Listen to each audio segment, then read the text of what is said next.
Yeah. The only thing that, I want to make sure that, is communicated well, I think, and is that we talk about these solutions in these payment systems, and obviously that's my focus. But there's generally a lot of talk about the expense of them. You know what I mean? And it's kind of hard to hide, frankly, from the fact that these are some of these products are pretty expensive. But I think that what's important for people not to immediately run away with that is to realize that.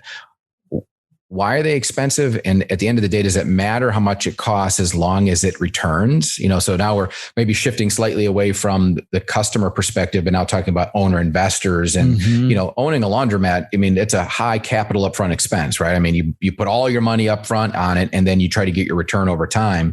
And frankly, that's how payment systems are. The good news is that a lot of these systems have amazing returns, and their return on investments are usually very fast. And that's another thing that referral tip that we talked about will help you, because I can tell you how great the ROI is, but it's better if Jordan, store owner, tells you, because he's had it, he's experienced it. I've experienced it, but I'm biased. Talk to people who have payment systems and talk about how quickly they think the investment paid for itself. And I think that just like any investment, if you had high confidence that it was going to return for you, it didn't matter what it cost, you'd do it. You would invest in it. So, these solutions are very powerful. They add value in a lot of ways that we've talked about. They do require an investment. But the return is amazing at the same time. So, that's something that has happened in my industry, is just a perception issue, because sometimes people can't look past the quote. They don't realize that there's a reason, for these things. So if anything, I would say that would be something to add on to the referral side. Talk to people who've been through it. They've spent the money that you're being proposed. If you're looking at a quote right now, there's a reason why they bought 3 and 4 and 5, in some cases 20 of them, over the course of their laundry career. And it's not because they like me. I think it's because they like the return on investment. So that'd be one thing I think is important to kind of leave people with. Yeah, I think that's really good. I get asked a lot, especially for people, this is semi-related, but especially for people in some of the larger markets, the LAs, the San Franciscos, the New Yorks, how much is too much to pay for rent? And I always say, well, it really depends.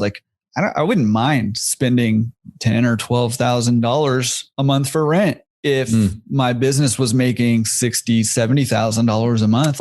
Right. That's an okay amount. Does it really matter? Right. It's not about the hard number. It's about what kind of return and what kind of business can you generate utilizing that resource that you're investing in. And in that case, I'd be investing in a space, via rent, in order to operate my business. But if I'm investing whatever the amount is, the hard number, it feels a little intimidating, right? $10,000 a month is crazy. I mean, that is a lot for rent, right? But on the other hand, if it's going to let you net $30,000 a month, would you pay 10 grand to get 30,000 a month?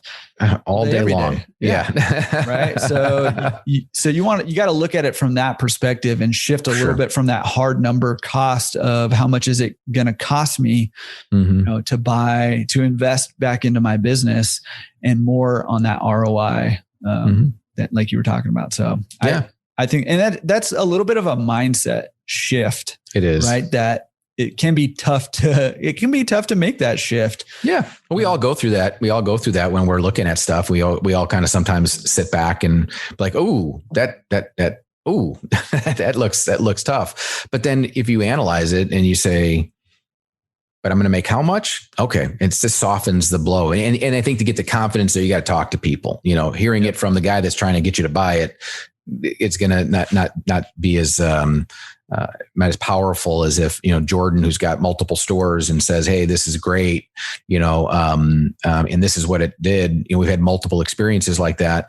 It just paints so much confidence, and it really softens the idea the investment's worth it. And maybe it's not worth it. Maybe you talk to somebody that says, no, it wasn't good, but at least you learn. But I'm pretty confident you'll see people who actually read into it find that it's actually a pretty good investment. We wouldn't be around for 20 years if it wasn't, but there's the attraction of all the payment system options are out there are great definers of the fact that we're doing something right. You know what I mean? So that's It's important.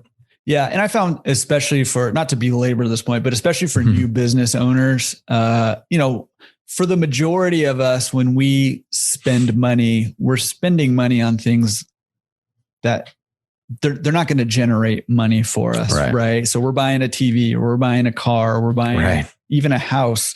Sure. Right? It's not really generating money for us. So when you spend money, the money is gone. Right. So shifting that mentality to investing money, because that's what you're doing when you're buying a car system, or you're paying rent, or whatever your expense is for your business, as long as it's a good one, right? Yeah. The intent should be that it's an investment. You're not buying money, and once you spend it, it's gone. You're spending it in order to generate more back, right? And so that's the mindset shift that I see 100%. A lot of new business owners need to make. So I think that's really good.